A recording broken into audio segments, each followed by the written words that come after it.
Puis le nom de l'Éternel. Puis le nom de l'Éternel.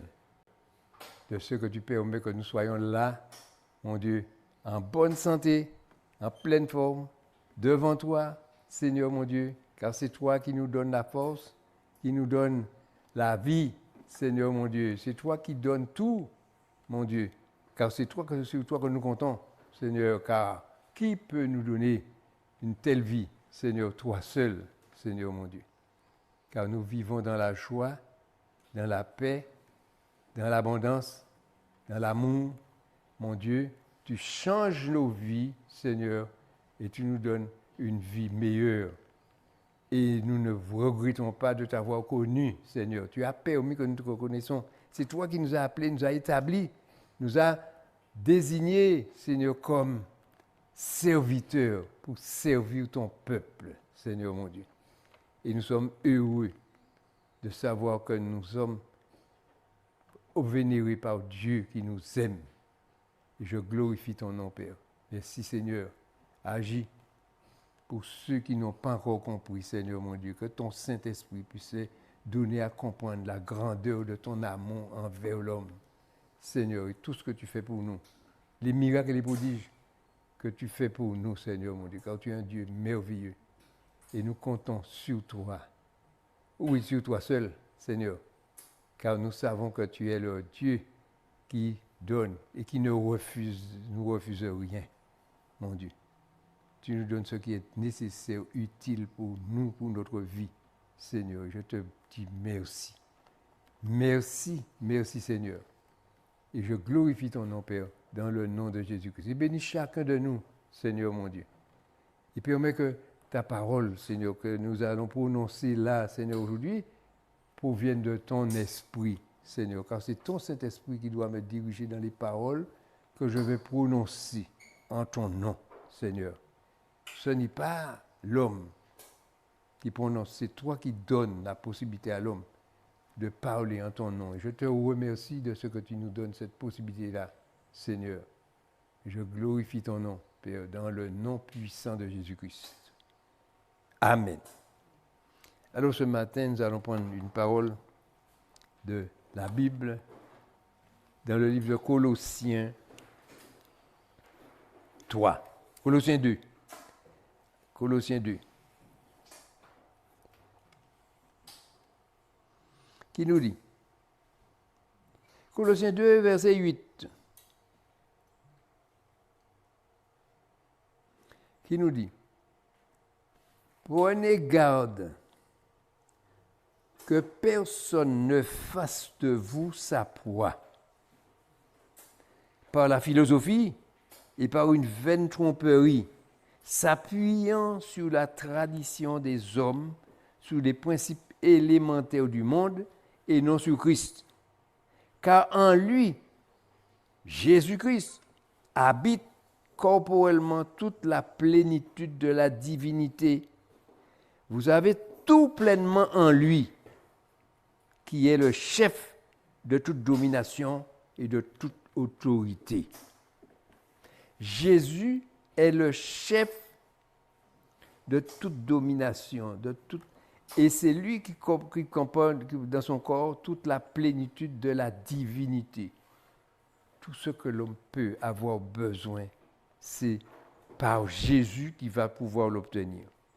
Et il nous précise bien que nous avons tout pleinement en lui. Tout lui appartient. Et il donne tout. Parce que qu'est-ce qu'il dit? Si on prend le passage dans le livre de Jean, au chapitre 14, verset 13, qui nous dit: et tout ce que vous demanderez en mon nom, je le ferai, afin que le Père soit glorifié dans le Fils. Si vous demandez quelque chose, en mon nom, je le ferai. Il précise que tout ce que vous demandez, tout. Et combien de fois tu as déjà demandé, tu as supplié,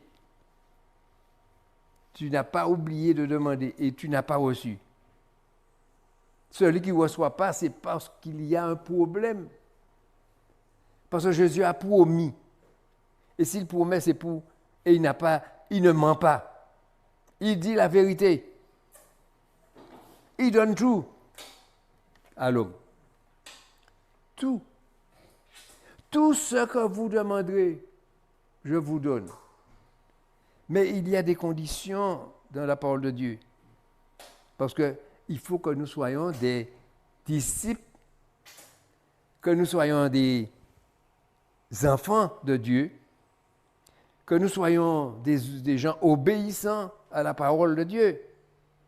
Car quand Dieu donne sa parole, les personnes n'écoutent. On trouve, et on doute, alors que Dieu dit que sa parole ne revient pas à lui sans effet. Quand Dieu a prononcé une parole, la parole de Dieu, elle va exécuter l'œuvre de Dieu, ce que Dieu a dit, et il reviendra à Dieu, mais après avoir exécuté l'autre qu'il doit faire. Parce que n'oubliez pas que Dieu, c'est la parole. La parole, c'est Dieu. Vous voyez? Et Jésus, quand Jésus est venu représenter Dieu sur la terre. Il représentait Dieu. Pourquoi? Parce qu'il fallait qu'il y ait du sang qui coule pour que nous puissions obtenir le pardon des péchés. Sans effusion de sang, point de pardon. Il fallait qu'il meure. Il le savait.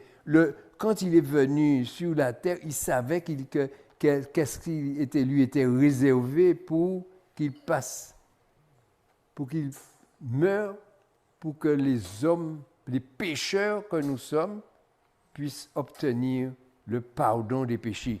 Parce que pourquoi? Ce que Dieu veut, c'est de sauver l'humanité. Parce que Dieu aime l'humanité qu'il a créée. Dieu a de l'amour. Parce que l'homme devait réfléchir et se demander pourquoi tant de sacrifices, un sacrifice si grand que la mort du Fils de Dieu. Pourquoi ce sacrifice-là? Mais ce sacrifice, c'est pour l'homme, pour que l'homme puisse être sauvé. Dieu dit qu'il veut nous sauver. Et c'est pourquoi il nous appelle. Il nous a donné Jésus-Christ, son Fils, qui est venu. Et le Fils dit il nous donne tout. Et il nous dit, car en Jésus, elle habite corporellement toute la plénitude de la divinité. Des gens cherchent la divinité partout. Parce qu'il y a toutes sortes de dieux sur la terre. Dieu dans toutes sortes de dieux. Mais l'homme n'a pas cherché le bon, celui qui est le vrai. Parce que celui qui est le bon est le vrai.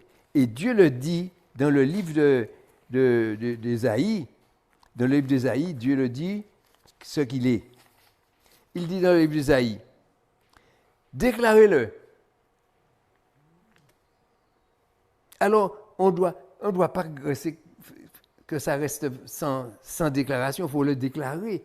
Celui qui est le divin, qui est le Dieu qui règne.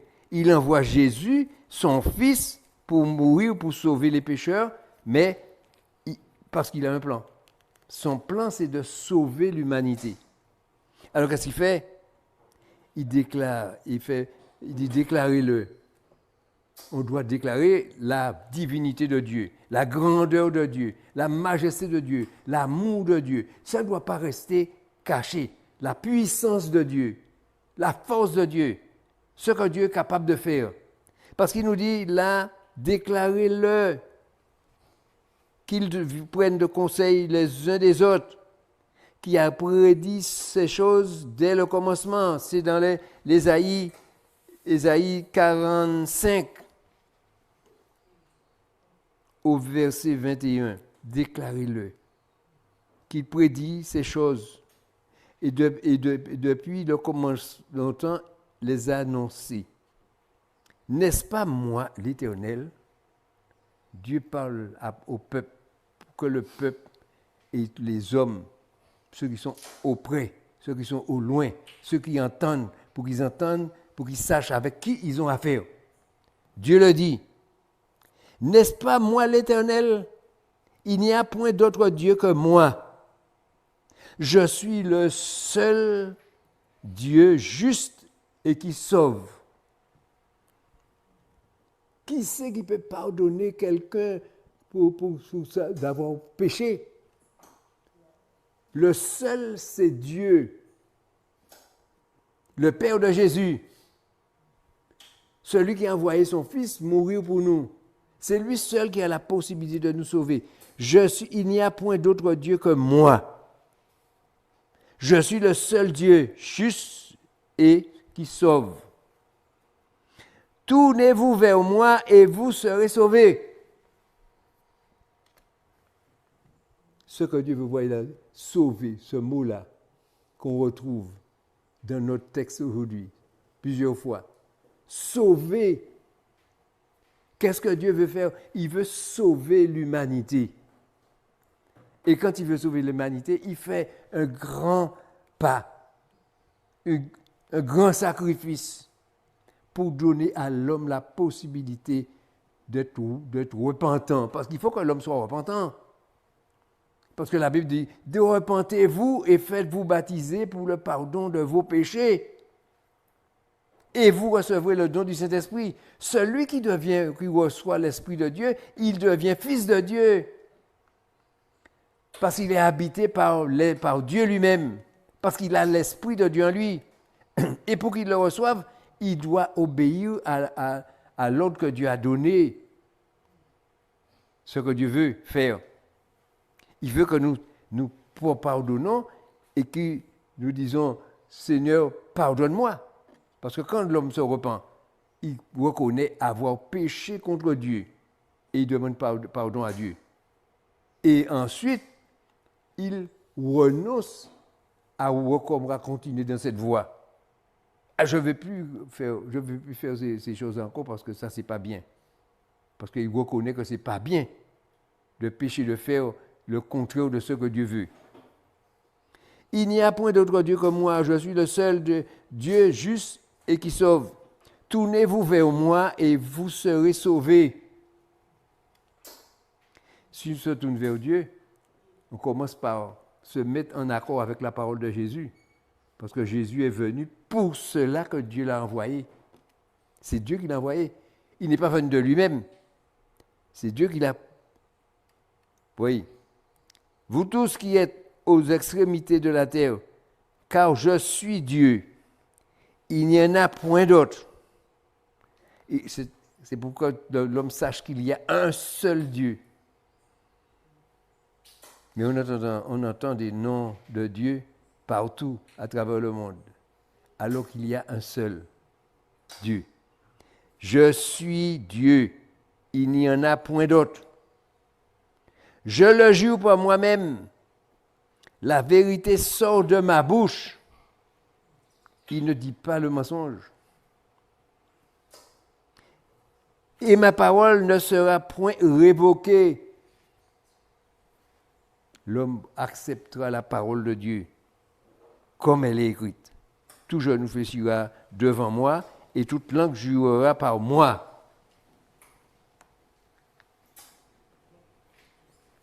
Et ce que Dieu veut, c'est pour le bien de l'homme, pour l'humanité. Il envoie un fils, son fils, et son fils nous dit qu'il peut tout nous donner, tout ce que nous voulons. Nous pouvons l'avoir. Et il y en a beaucoup qui cherchent la bénédiction. Ah, j'ai demandé la guérison à Dieu. J'ai demandé un miracle à Dieu. J'ai demandé... Mais ce n'est pas arrivé. Pourquoi ça n'arrive pas? Depuis le jour que j'ai demandé ça, je ne vois pas arriver. Et toi, le sacrifice que Dieu te demande. Parce que quand il te demande quelque chose de important, je vais vous donner encore un passage dans le livre de Marc. Le livre de Marc, chapitre 16. Il dit, qu'est-ce qu'il dit à ses disciples? Allez par tout le monde et prêchez la bonne nouvelle. La bonne nouvelle, c'est que Jésus est venu pour sauver, est mort pour sauver les pécheurs que nous sommes. Ça, c'est une nouvelle, ça. C'est ça la bonne nouvelle. Pour sauver les pécheurs que nous sommes. Parce que nous serons rachetés. Dieu va nous pardonner. Parce que Jésus nous pardonne par son sang qu'il a versé à la croix de Golgotha. Allez par tout le monde et prêchez la bonne nouvelle à toute la création. Tout le monde attend la bonne nouvelle. Oui, tout le monde est heureux de recevoir la bonne nouvelle. Il va tout nous donner. Parce qu'il va tout nous donner. Nous aurons tout pleinement en lui. Parce que c'est écrit, nous allons avoir. Alors tous les gens prient pour demander pleinement ce qu'ils ont besoin. Même ceux qui n'ont pas besoin. Ils veulent tout. Puisque quand l'homme a, l'homme n'a jamais assez, il veut encore plus. Et celui qui croit, c'est là la difficulté devient pour les hommes. Celui qui croira et qui sera baptisé sera sauvé. Mais celui qui ne croira pas sera condamné. Vous voyez? Quand la bonne nouvelle sera prononcée, il faut croire dans la bonne nouvelle. Il faut croire en Jésus-Christ. Il faut croire en sa parole. Il faut croire au conseil qu'il nous donne. Il nous a donné des conseils que les hommes refusent de mettre en pratique. Par exemple, pour le baptême, ce n'est pas facile pour faire quelqu'un se faire baptiser. Ah ouais, parce qu'on a l'habitude de voir faire baptiser des bébés et tout ça et tout ça. Ah, moi, je suis trop grand pour me faire baptiser. Hein? Le baptiser, c'est pour les bébés. Eh bien non, le baptisé n'est pas pour un bébé, parce que le baptême, c'est un engagement que l'homme prend. Il s'engage. Vous voyez que je vais vous donner un texte sur le baptême, pour voir l'importance du baptême. Dans Romains, le livre de Romains, chapitre 6, écoutez. Ignorez-vous, parce que ce n'est pas facile pour quelqu'un puisse se faire baptiser. Parce qu'il y a des gens qui sont à l'église, ils sont au temple, ils sont chrétiens, ils ont 20 ans qu'ils sont là, chrétiens, je suis chrétienne, je suis chrétien, j'ai ceci, j'ai cela, et j'ai l'Esprit de Dieu, j'ai ceci, je connais la parole, je fais selon la parole. Mais il ne fait pas le commandement, il ne met pas le commandement de Dieu en pratique. Parce que le baptême, c'est pour faire quoi? Ah, pour la personne, ça n'a pas d'importance, ça c'est quelque chose qui n'a pas d'importance. Et vous croyez que ce serait écrit, vous croyez que Dieu aurait envoyé Jean-Baptiste pour aller commencer le baptême avant Jésus, que Jésus arrive? C'est parce que ça a une importance, parce que c'est très important. Dieu a envoyé Jean-Baptiste, Jean le Baptiste, pour dire, va. Et Jean-Baptiste, c'est ce qu'il faisait, il baptisait tous les gens qui venaient. Et il ne baptisait pas n'importe où, il baptisait dans une grande rivière pour plonger les gens, pour faire les gens entrer dans l'eau et les plonger dans l'eau, parce que le baptême, il faut que tu sois plongé, immergé dans ce baptême. Vous voyez comment ça. Et alors, c'est pour dire que le baptême, ce n'est pas quelque chose qui n'a pas d'importance. Ça a l'importance parce que Paul nous donne l'importance du baptême.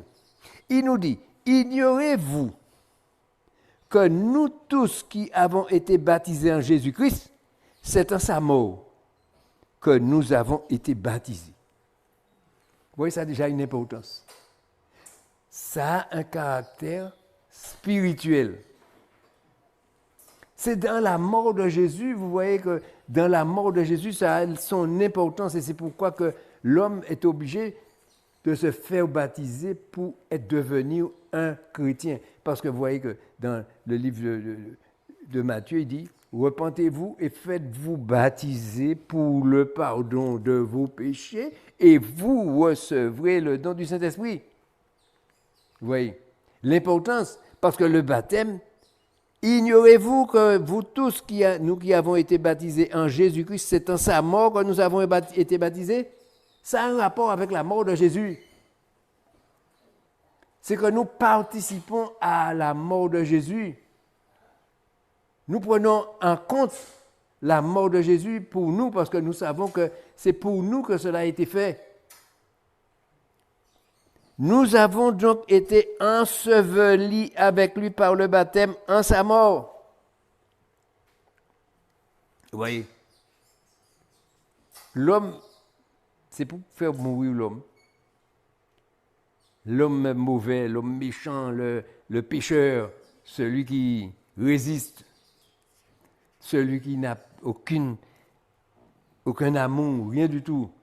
C'est pour le faire mourir. Il fait mourir l'homme et pour que l'homme puisse revenir à la vie. Et il dit, nous avons donc été ensevelis avec lui par le baptême en sa mort. Vous voyez que Paul, quand il parlait pour des chrétiens, des gens qui étaient baptisés, des gens qui avaient reçu l'Esprit de Dieu. Et l'homme n'arrive pas à comprendre que les choses de Dieu ont une importance. Afin que comme Christ est ressuscité des morts par la gloire du Père, de même nous aussi nous marchions en nouveauté de vie. Vous voyez, une vie nouvelle qui s'ouvre devant nous. Celui qui a été baptisé, vous voyez l'importance spirituelle du baptême, on marche en nouveauté de vie. Vous voyez le nouveau. C'est pourquoi que nous allons voir tout à l'heure. Pourquoi il nous dit ça. Est ressuscité des morts par la gloire du Père. De même, nous aussi, nous marchions en nouveauté de vie. Vous voyez, c'est une vie nouvelle pour celui qui se fait baptiser, parce qu'il s'engage. C'est un engagement qu'il prend devant Dieu.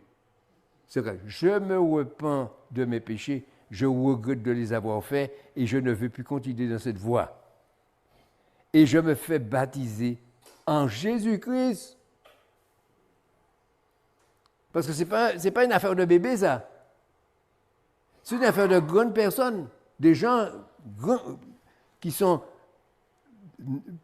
comprennent les choses. Ce n'est pas les bébés qui font ces choses-là. Parce qu'un bébé ne peut pas dire je m'engage pour me faire baptiser.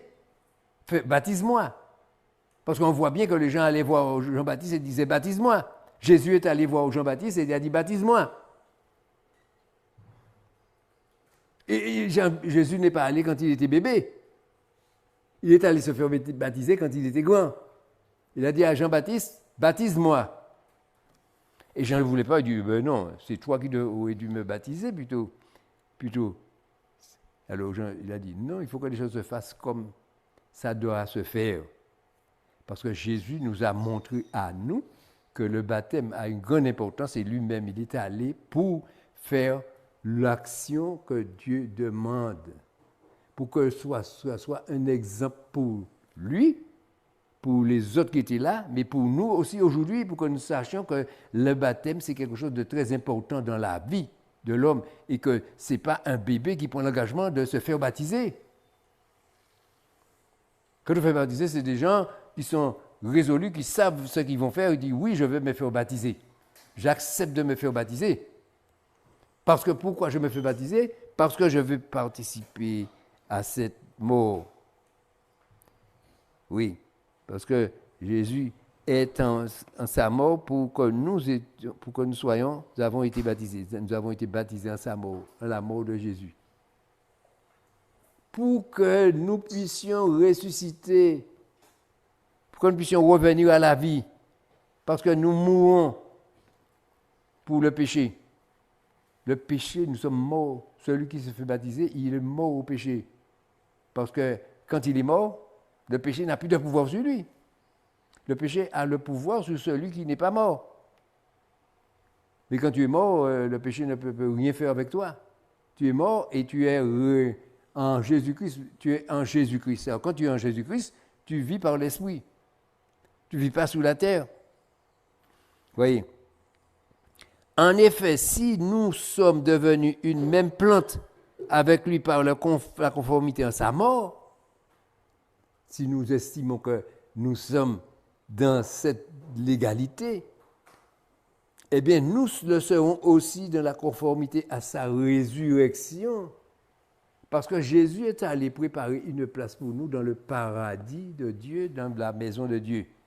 Et si nous ne sommes pas en état, n'avons pas les éléments qu'il faut, nous ne pouvons pas entrer dans le royaume de Dieu. Et c'est ce que Dieu veut pour que nous soyons sauvés. C'est parce que c'est pas sauver l'homme sous la terre. Puis que l'homme sous la terre, il fait ce qu'il veut.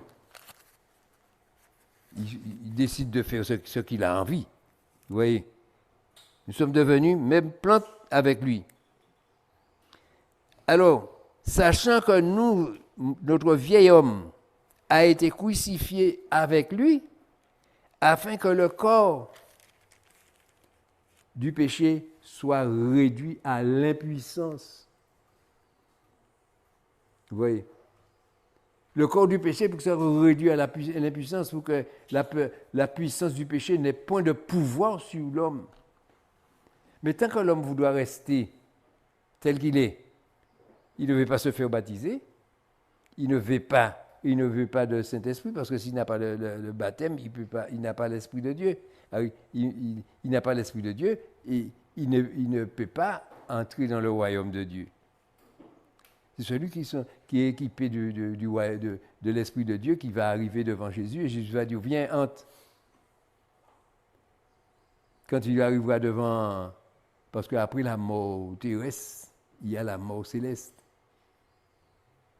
Alors il faut faire attention, parce qu'on risque de ne pas pouvoir entrer et puis dire, qu'est-ce qui m'arrive là, pourquoi? Et on va lui dire, mais il va dire, c'est trop tard. Il fallait que tu fasses ça avant. Ici, on ne va pas te donner une permission pour aller le faire. Tu es arrivé là, mais tu n'as pas fait ce qu'il fallait. Et pourtant, c'était écrit, parce que tout est écrit, parce que Dieu dit que la parole ne retourne pas à lui sans effet. Vous voyez? Qu'est-ce qu'il dit? Dieu. Ma parole. Ainsi en est-il de ma parole qui sort de ma bouche. Dans Ésaïe 55. Ainsi en est-il de ma parole qui sort de ma bouche. Il ne retourne point à moi sans effet, sans avoir exécuté sa volonté et accompli mes desseins. C'est ce que Dieu a dit qui va se faire. Et Dieu, quand il le dit parce qu'il le dit d'avance. Parce qu'il ne dit pas parce que... il ne dit pas parce que machin, non, il le dit parce qu'il parle d'avance, il dit bien qu'il le dit à l'avance. Vous voyez? Il dit, qu'est-ce qu'il dit? Attendez, je vais vous montrer. J'annonce dès le commencement, Dieu qui parle, j'annonce dès le commencement ce qui doit arriver. Dès le commencement, il annonce tout ce qui va se passer. Et encore, il dit, et longtemps d'avance, ce qui n'est pas encore accompli. Il l'annonce déjà. Il a annoncé Jésus.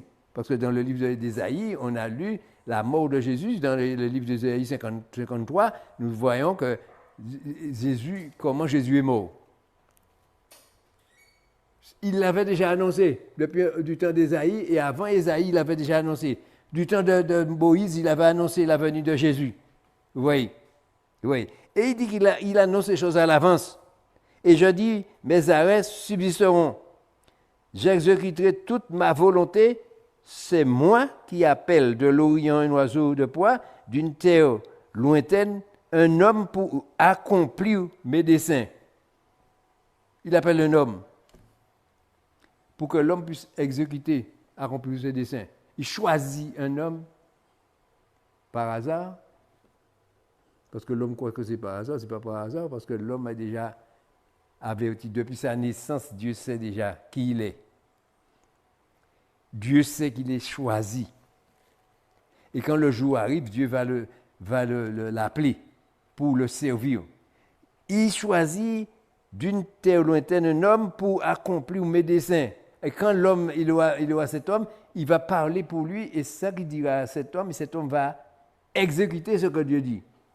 Je l'ai dit, et je le réaliserai, je l'ai conçu, et je l'exécuterai. Vous voyez? il dira, Dieu, il choisit un homme. Et des fois, on dit, mais pourquoi? Pourquoi Jésus, quand Jésus est arrivé, Jésus n'est pas allé chez les pharisiens et chez les gens qui, pour aller chercher des hommes pour être des disciples. Il a choisi des disciples, des gens qui étaient des pêcheurs, qui allaient pêcher du poisson, qui n'avaient rien à voir avec la religion, parce qu'il a pris ceux qui sont ignorants. C'est pourquoi que Dieu choisit un homme, et l'homme qui choisit, on dit, comment Dieu a choisi cet homme-là? Pourquoi il l'a choisi? Parce qu'il y a dans cet homme de l'obéissance, de la sagesse, et que c'est pourquoi il y a de l'intelligence, et Dieu le choisit pour ça. Et quand Dieu va lui parler, il va obéir à Dieu, il va faire la volonté de Dieu, il va faire ce que Dieu lui demande. Vous voyez? Quand Dieu a choisi Ésaïe, vous voyez, Ésaïe est devenu le disciple, le prophète de Dieu, et il faisait l'œuvre de Dieu. Vous voyez? Il choisit un homme par hasard. Il peut appeler l'homme. Et quand il l'a appelé, tous les gens au loin, qu'est-ce que c'est que ce bonhomme-là? Pourquoi c'est ce bonhomme-là que Dieu a choisi? Pourquoi? Ne te pose pas de questions. Dieu sait pourquoi il l'a choisi. Parce qu'il le choisit pour son bien. Vous voyez? Et c'est pourquoi que Dieu nous demande à nous de faire sa volonté. Il nous dit ce que nous devons faire. Il ne nous laisse pas comme ça et puis nous dit vous vivez votre vie comme vous voulez et puis quand vous viendrez, nous allons régler ça. Non. Il commence par avertir l'homme à l'avance pour lui dire ce qui est bien et ce qui n'est pas bien. Si l'homme continue à marcher dans ces mauvaises voies, eh bien, il marche mal. Parce que le jour arrive sur lui, il ne sait même pas à quelle heure. Lorsqu'il croit qu'il est en pleine santé, en pleine forme et puis plus fort, le jour est arrivé, il dit « Ah, mais j'ai pas eu le temps !» Tu n'as pas eu le temps, mais parce que Dieu t'a donné le temps, mais tu n'as pas voulu profiter du temps que Dieu t'a donné. Tu donnes le temps de te repentir, le temps de te convertir, le temps de te faire baptiser, le temps de recevoir l'Esprit de Dieu pour que tu deviennes un disciple, pour que tu deviennes un enfant de Dieu. Vous vous rendez compte que celui qui a l'Esprit de Dieu, il est enfant de Dieu. Pourquoi? Parce qu'il est comme Jésus, il a l'Esprit de Dieu comme Jésus a l'Esprit. Parce que Jésus a l'Esprit aussi, vous voyez. Et l'homme n'a pas tous les dons. Parce que Dieu donne un don. Parce que vous comprenez ça? Dieu donne un don à celui-là, il donne un don à l'autre, et il donne pas tout à un seul homme. Parce qu'il y a des hommes qui accaparent les dons et puis qui veulent exécuter tous les dons, machin, alors que Dieu leur a donné un don. Et ils veulent utiliser tous les dons. Alors celui que Dieu t'a donné, utilise ce que Dieu t'a donné et l'autre qui est à côté de toi, laisse-le exécuter ce que Dieu lui a donné. Et comme ça, on va voir mieux la réussite dans l'œuvre de Dieu. Vous voyez? Et ce que l'homme ne sait pas, c'est que Dieu, il nous demande encore de faire des sacrifices. Il nous dit, là, lorsque nous lisons dans le Colossiens 3, on voit ce que Dieu dit encore, pour donner des conseils à l'homme, pour que l'homme ne reste pas dans son état de péché. Parce que l'état de péché, parce que quand l'homme arrive, il aura des comptes à rendre, parce qu'il y a des comptes à rendre devant Dieu. Vous voyez, les comptes à rendre. C'est ça qui est dur pour l'homme. C'est pourquoi que Dieu veut éviter l'homme d'arriver à cette limite-là, pour ne pas se trouver dans les comptes à rendre. Alors il dit, si donc, dans le chapitre 3, si donc vous êtes ressuscités avec Christ, cherchez les choses d'en haut où Christ est assis à la droite de Dieu. Oui. Et les hommes, ce qu'ils cherchent, c'est toujours les choses. On va demander à Dieu une belle voiture. On va demander à Dieu une belle maison, avec piscine, avec tout. On va demander avec tous les conforts et ceci et cela, parce que ce sont des choses terrestres. Tout le monde veut avoir ceci, veut avoir cela. Mais on oublie de lui demander, Seigneur, donne-moi ton Saint-Esprit. Donne-moi ta sagesse. Donne-moi ton intelligence, ton discernement. Apprends-moi sainement. Vous voyez, c'est ce que l'homme a besoin pour vivre, pour devenir un enfant de Dieu. Alors, il demande, si donc vous êtes ressuscité avec Christ, cherchez les choses d'en haut, où Christ est assis à la droite de Dieu.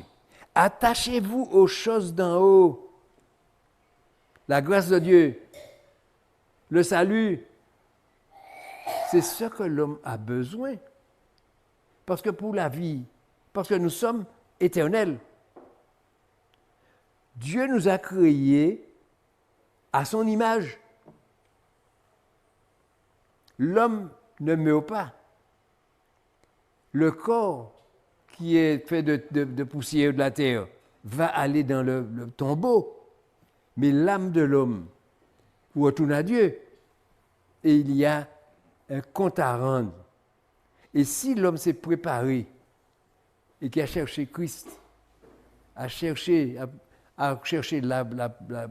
l'Esprit de Dieu et il a obtenu la bénédiction de Dieu, eh bien, il va chercher les choses d'en haut, qui est la grâce de Dieu, le salut, la place que Jésus a préparée pour lui, pour qu'il entretienne cette place-là, pour que le jour où il quittera la terre, pour qu'il aille, pour que Jésus lui dise, tiens, voilà ta place, est réservée dans la maison de Dieu.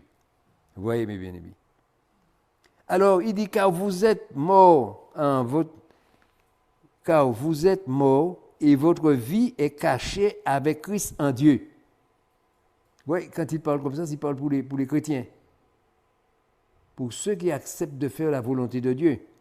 Vous êtes morts, puisque vous avez été baptisés dans la mort de Jésus-Christ, et maintenant vous avez votre vie cachée en Dieu.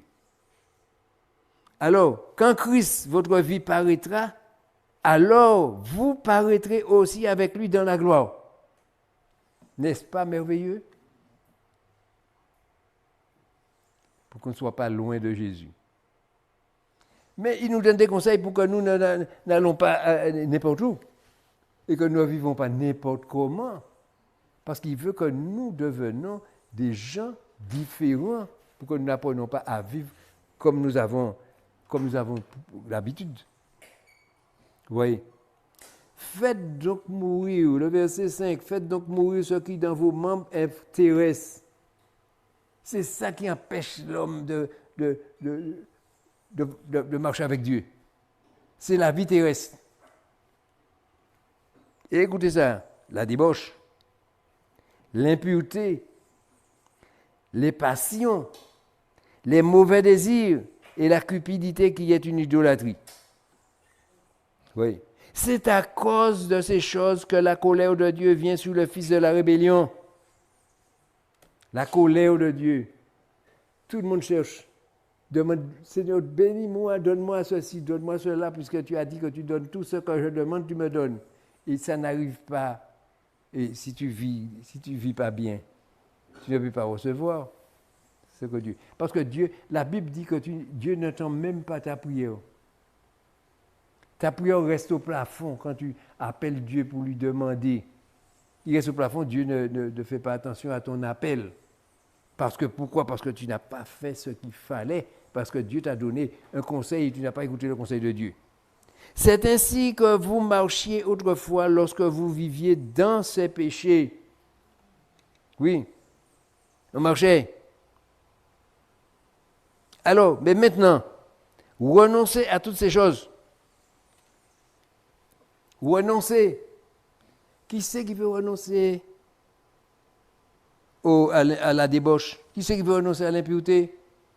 Qui c'est qui veut renoncer à la passion, à les mauvais désirs, à la cupidité?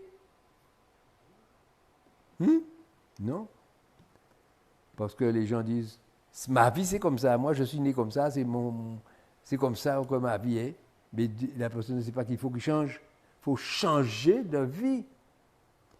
Parce que Dieu nous appelle à changer de vie. Alors, mais maintenant, renoncer à toutes ces choses, à la colère. Parce qu'on est toujours en colère. Animosité, méchanceté, à la calomnie, à la parole équivoque qui pourrait sortir de votre bouche. Vous voyez que la bouche, elle est toujours grande ouverte pour dire le mal.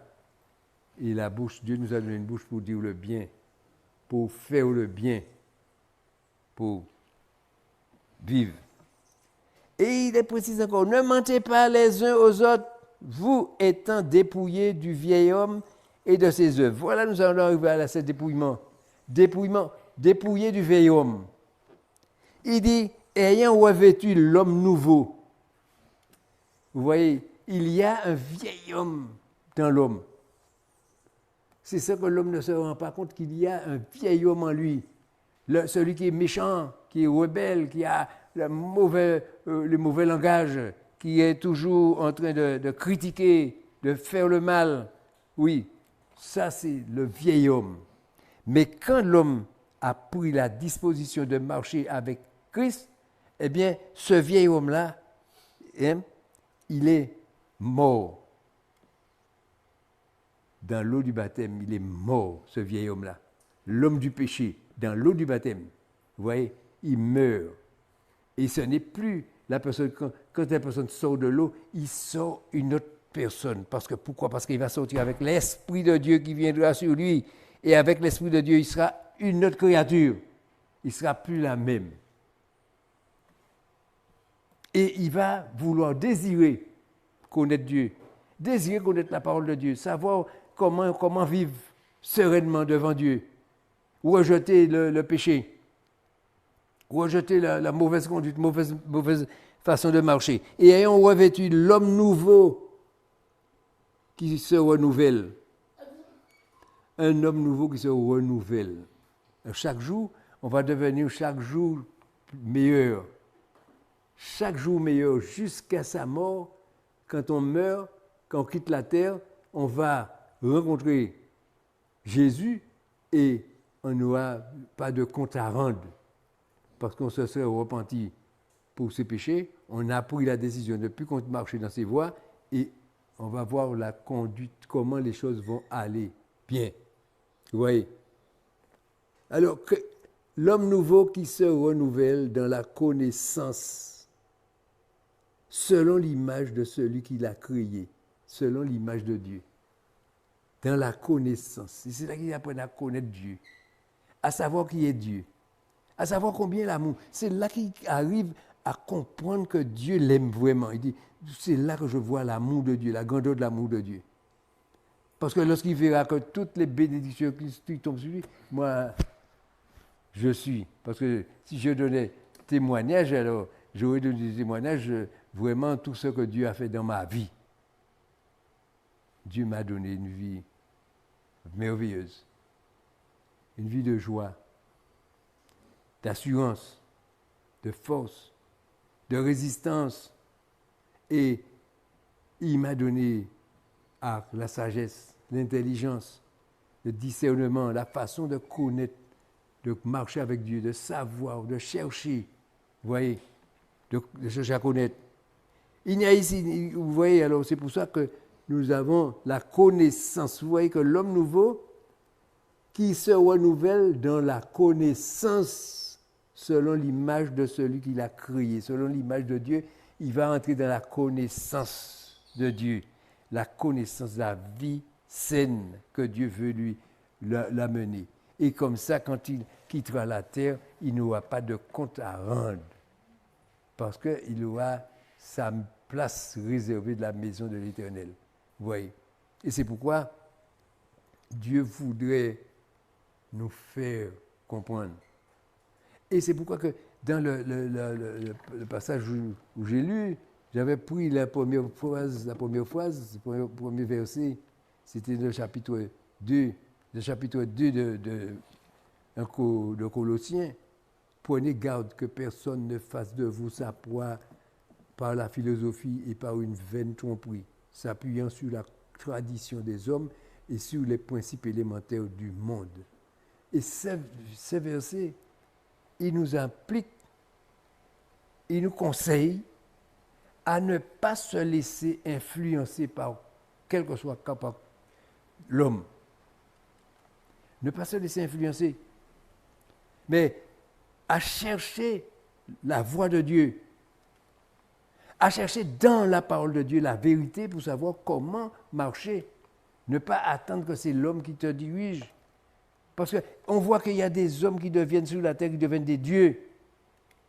On les traite comme des dieux, alors qu'ils ne sont pas dieux.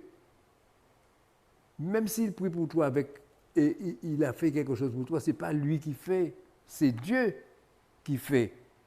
Si tu me demandes, prie pour moi, je vais prier pour toi. Tu as une guérison ou un miracle va se faire dans ta vie, tu es content, tu es heureux et tout, mais ce n'est pas moi qui ai fait.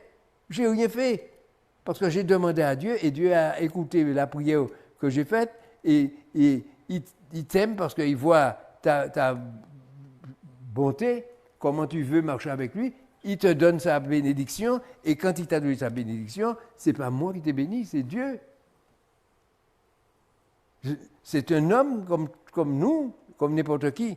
Et c'est pourquoi il veut nous donner ce conseil.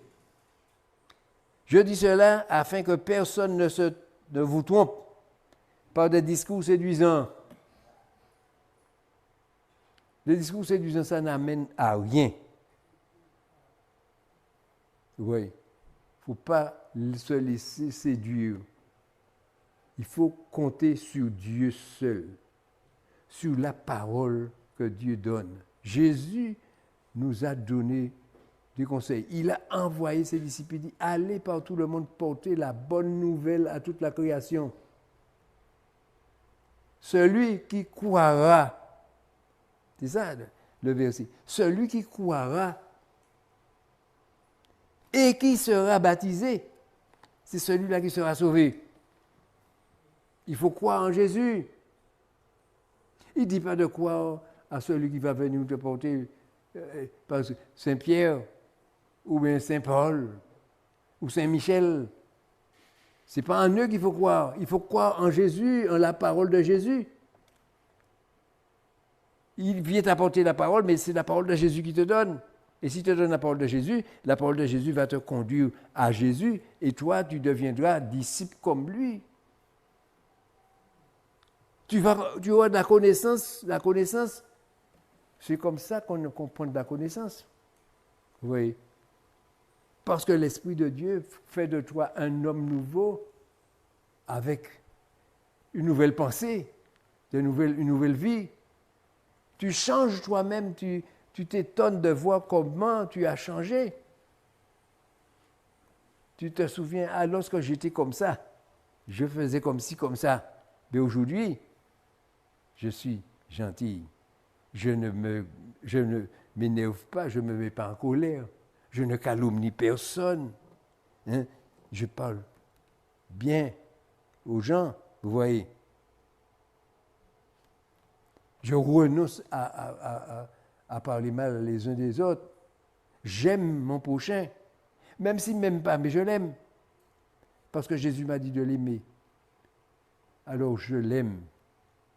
Et s'il a besoin de quelque chose, je lui rends service. Même s'il me fait du tort, je lui rends service. Je fais pour lui ce qu'il a besoin pour l'aider.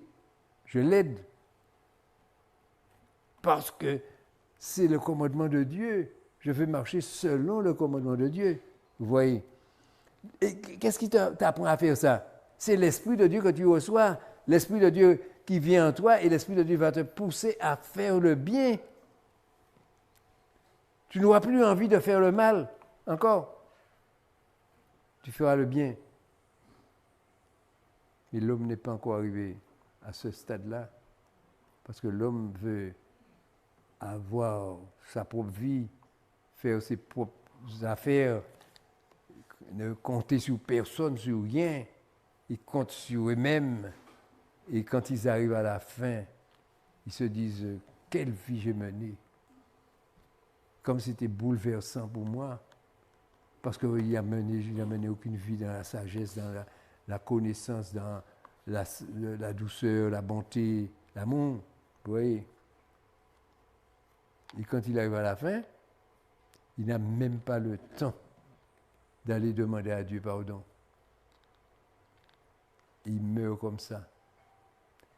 Il part dans l'enfer avec le diable. Et ça fait de la peine. Lorsque c'est un membre de sa famille, on dit le pauvre. Il est parti comme ça. On pleure son départ parce qu'on dit, mais lorsqu'on voit qu'il est parti avec joie, avec la connaissance de Dieu, et qu'il a de l'Esprit de Dieu en lui, et qu'il meurt, on dit, merci Dieu pour lui. Et on est heureux de le voir partir pour aller en Jésus-Christ, aller rencontrer Jésus. Vous voyez. Pour nous, c'est ce que nous souhaitons. Et nous souhaitons cela pour vous tous, pour que vous soyez des disciples, des gens qui acceptent de marcher dans la voie de Dieu, de devenir des nouvelles, des hommes nouveaux, oui, qui se renouvellent de la connaissance selon l'image de celui qui l'a créé. Celui qui t'a créé, l'image de celui qui l'a créé. Parce que Dieu nous a créés à l'image de Dieu. Dieu a créé l'homme à l'image de Dieu. Et s'il est à l'image de Dieu, il marche selon Dieu. Et quand il marche selon Dieu, il fait la volonté de Dieu. Et non seulement, Dieu c'est la parole, et il met la parole de Dieu en pratique. Parce qu'il marche avec la parole de Dieu. Et il écoute Dieu. Et il met dans sa vie, en lui, c'est Dieu qui existe en lui. Et il fait la volonté de Dieu. Et il ne regarde pas à droite et à gauche. Il ne cherche pas des conseils d'hommes pour le troubler. Et il marche dans la voie de Dieu. Parce que Dieu nous demande de mettre en pratique sa parole. Vous voyez? C'est la parole de Dieu qui est nécessaire.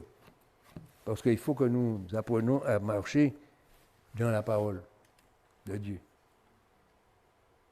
Et quand Dieu dit quelque chose, lui-même a dit, nous avons entendu, que sa parole ne retourne pas à lui sans effet. La parole de Dieu fait son effet, et quand la parole revient à Dieu, il a fait son effet. Et on va chercher pourquoi ça s'est arrivé, mais il va dire, mais c'était écrit, c'était déjà annoncé là. C'est vous qui n'avez pas regardé. Vous n'avez pas fait attention, c'était déjà annoncé.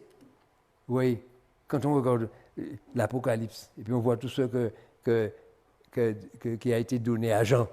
Et la Bible a dit, il a dit à Jean, écris ce que tu vois là. Parce que plus tard, nous aurons besoin de ces paroles-là pour que nous puissions dire, Jean l'avait dit dans l'Apocalypse, que ça allait arriver. Mais l'homme ne tient pas compte de ce qui va arriver.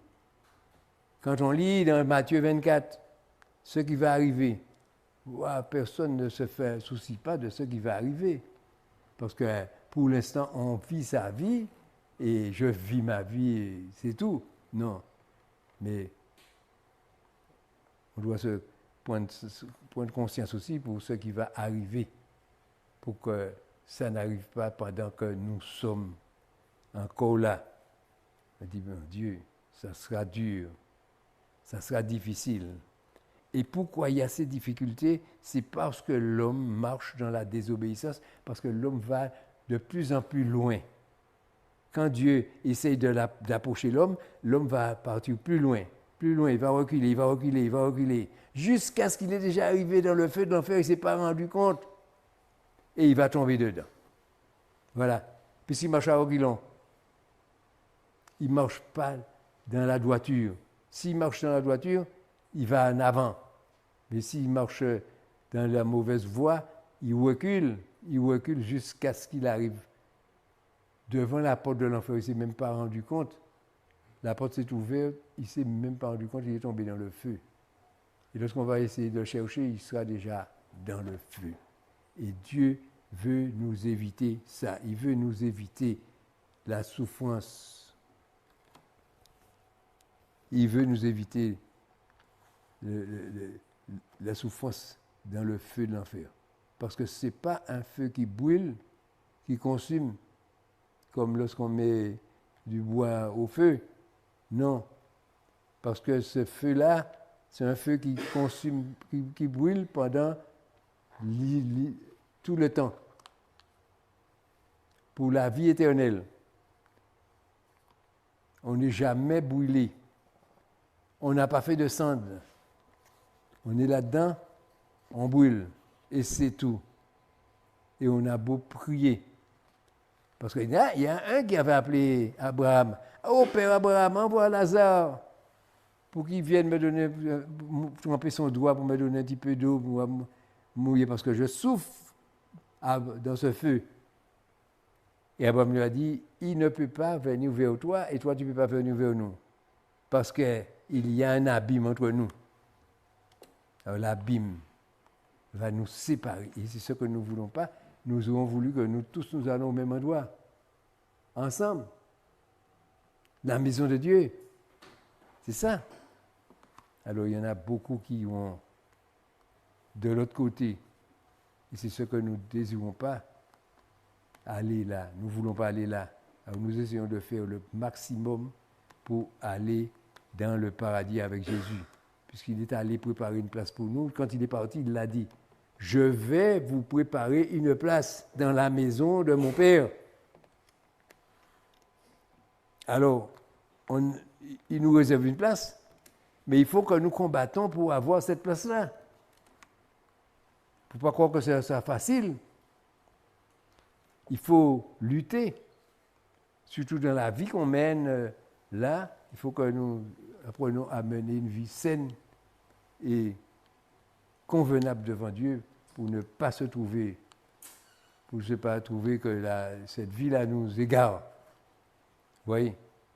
Non. Il faut que nous cherchions la voie de Dieu et que nous marchons dans la voie de Dieu, dans la parole que Jésus. Et puis surtout que c'est pas difficile ce que Dieu nous demande.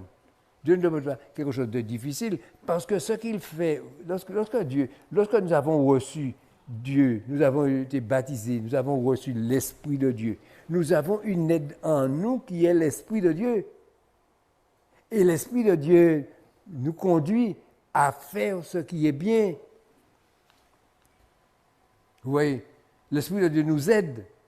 C'est pourquoi Dieu nous donne son Esprit, puisque nous sommes aidés par l'Esprit. Mais si nous ne voulons pas l'Esprit, Dieu ne nous donnera pas. Et nous ne serons pas aidés. On n'arrivera pas à s'en sortir tout seul. On a besoin de l'aide de l'Esprit de Dieu pour s'en sortir. Et pour avoir l'Esprit, il faut croire. Et il faut marcher dans les voies de Dieu. Et il faut se faire baptiser. Il faut se repentir. Hein? Il faut se convertir. Il faut changer de vie. Et celui qui nous aide à changer la vie, c'est l'Esprit de Dieu. Si l'Esprit de Dieu n'est pas avec nous, nous ne changerons pas de vie. Parce que notre ancienne vie sera toujours là pour nous empêcher de faire la volonté de Dieu. Et c'est pourquoi que Dieu nous donne son Esprit. Parce que vous voyez que dans l'ancien temps, où il n'y avait pas l'Esprit de Dieu pour tous les hommes, il y avait certaines personnes qui avaient l'Esprit. Et comme Élisée qui avait la double onction d'Élie, celui-là, il était formidable. Double onction d'Élie. Double onction, il a demandé. Élie lui a dit, tu l'auras, tiens, tu l'auras. Et il lui a donné double onction pour faire les choses merveilleuses. Et c'est pourquoi que Jésus dit que l'homme peut faire les choses que lui faisait. Ce qu'il faisait avant, il dit que nous pouvons le faire. Nous pouvons. faire comme Jésus. Parce que Dieu nous donne de l'esprit pour faire des miracles comme Dieu a donné. Vous voyez.